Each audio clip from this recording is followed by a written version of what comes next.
In the spring of 2022, engineers at NASA's Jet Propulsion Laboratory noticed something that shouldn't have been possible. Voyager 1, the most distant human-made object in existence, launched in 1977, and by then already deep into interstellar space, was behaving perfectly normal in every way that actually mattered. It was receiving commands from Earth and executing them correctly. It was collecting scientific data and sending that data back across billions of kilometers with no apparent problem. But one specific system on board, the attitude articulation and control system, the mechanism responsible for keeping the spacecraft's antenna pointed precisely at Earth, was sending back telemetry readouts that made no sense. The numbers coming down didn't match what the spacecraft was actually doing. It was, in the words of the engineering team at the time, a genuine mystery, a case where the patient seemed perfectly healthy, but one specific diagnostic reading looked like it belonged to a different machine entirely. And this wasn't a minor curiosity. Voyager 1 was, by that point, more than 20 billion kilometers from Earth. A radio signal sent from the spacecraft takes over 20 hours just to arrive. Diagnosing and fixing a problem on a computer that far away, built with 1970s technology, using documentation that, in some cases, existed only on paper in filing cabinets because the engineers who designed the original systems had long since retired, is about as close as modern engineering gets to defusing a bomb over a phone call with someone speaking a language nobody remembers fluently anymore. That first anomaly turned out to be a genuinely elegant piece of detective work once the team traced it down. The AACS wasn't malfunctioning.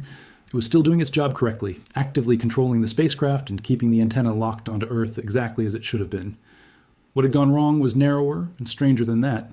The telemetry data specifically, the readout meant to report on the AACS's own status back to mission control, was being routed through a different piece of onboard hardware than intended. One that had apparently stopped functioning correctly at some earlier point without anyone noticing, because nothing depended on it in a way that had caused a visible problem before. The spacecraft's actual behavior was fine. Its ability to accurately report on its own internal state through that one specific data channel was broken. It's the equivalent of a person being in perfectly good health, while one specific gauge on a hospital monitor hooked up to them is quietly reading numbers pulled from an entirely different, disconnected sensor.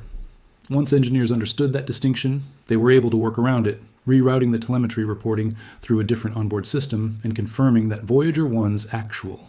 Operations had never been at risk, it was resolved, it was fully explained, and it demonstrated something that would matter enormously 18 months later, that this specific spacecraft, at this specific stage of its life, 45 years into a mission originally planned to last 4, was capable of producing anomalies odd enough to genuinely puzzle its own engineering team, without any of it meaning the mission itself was in danger.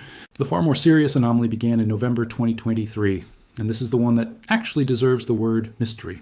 Voyager 1 suddenly began transmitting something that looked, to the engineers receiving it, like gibberish, not silence, and not a weakened signal, which would have suggested a simple loss of power or a misaligned antenna. The radio carrier wave itself was arriving exactly as expected, strong and steady, which told engineers the spacecraft was alive, powered, and still correctly pointed at Earth.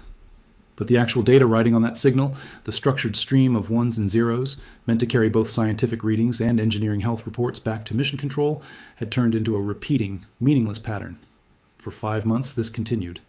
NASA's engineering team, some of whom were brought back specifically because of their decades-old familiarity with a spacecraft computer architecture that predates most currently employed engineers' careers, worked to trace the fault, a task made almost absurdly difficult by the communication delay alone. Every single command sent to the spacecraft to test a theory took roughly 22.5 hours to arrive, and then another 22.5 hours for any response to come back. A single round of troubleshooting, one test, and one result took the better part of 2 days, every time, with no room for a quick follow-up question the way you'd have with literally any other computer on Earth. What the team eventually traced the problem to was refreshingly, almost anticlimactically mundane once they found it, and that's exactly what makes it a genuinely satisfying story rather than an unresolved one. The fault lived inside the flight data system, the onboard computer responsible for packaging Voyager's science and engineering data before it gets handed off to the radio transmitter. A single corrupted chip inside that system, likely degraded after decades of exposure to the radiation environment of deep space, had started producing garbled output.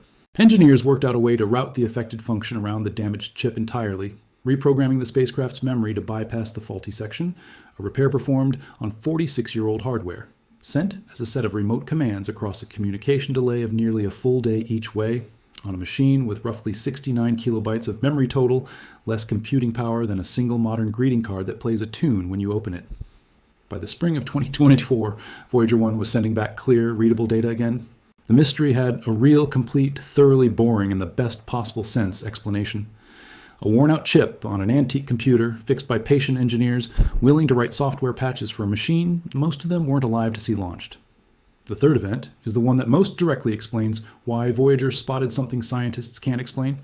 Headlines have been circulating recently, and it's also the one that shows most clearly how a completely ordinary event can get inflated into something that sounds like first contact. In November 2025, reports began spreading online describing a faint, unexplained signal detected in connection with Voyager 1, quickly nicknamed in various headlines as a ghostly transmission from deep space.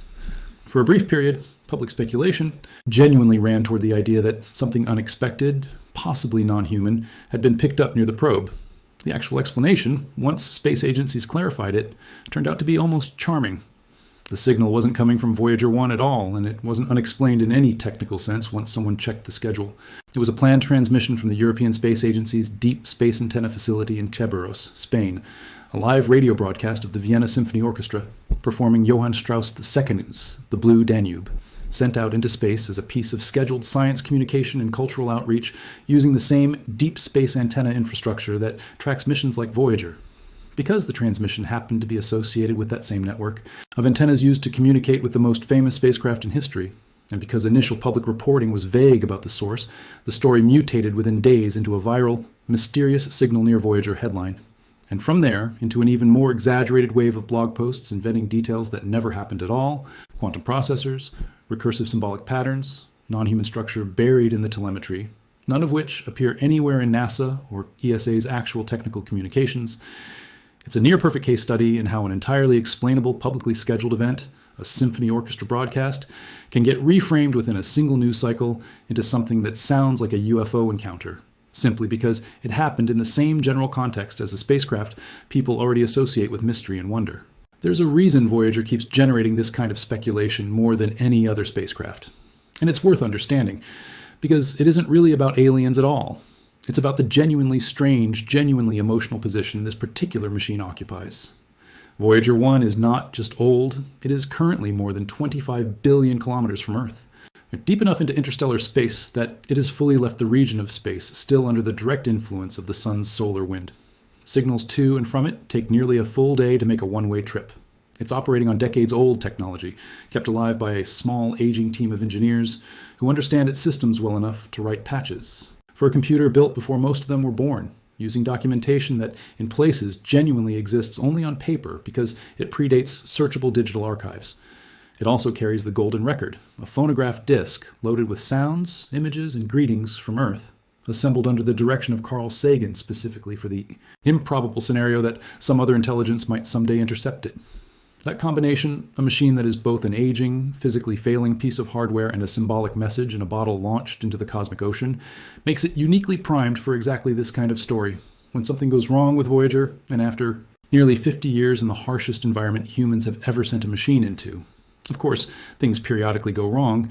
The emotional weight already loaded onto the spacecraft makes it almost irresistible to reach for the most dramatic possible explanation rather than the real one. Even when the real one, patient engineers rewriting data around a dying chip using a computer with less memory than a digital watch, 46 years after launch, is honestly the more impressive story.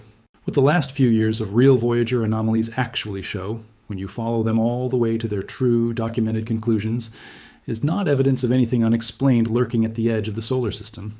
It's evidence of just how remarkable it is that this specific machine is still working at all, and just how good the small team responsible for it has gotten at keeping something built in the disco era alive and useful decades, past its original mission plan, using nothing but patience, decades-old documentation, and the willingness to wait 2 full days for a single line of code to travel out, execute, and report back whether it worked. Voyager 1 has now been operating for approaching 50 years. Its plutonium power source loses a small amount of output every year, and NASA has been carefully, deliberately shutting down individual instruments, one at a time over the past several years, specifically to stretch the spacecraft's dwindling power supply and keep at least some of it transmitting for as long as physically possible, likely into the early 2030s, before it finally goes silent for good.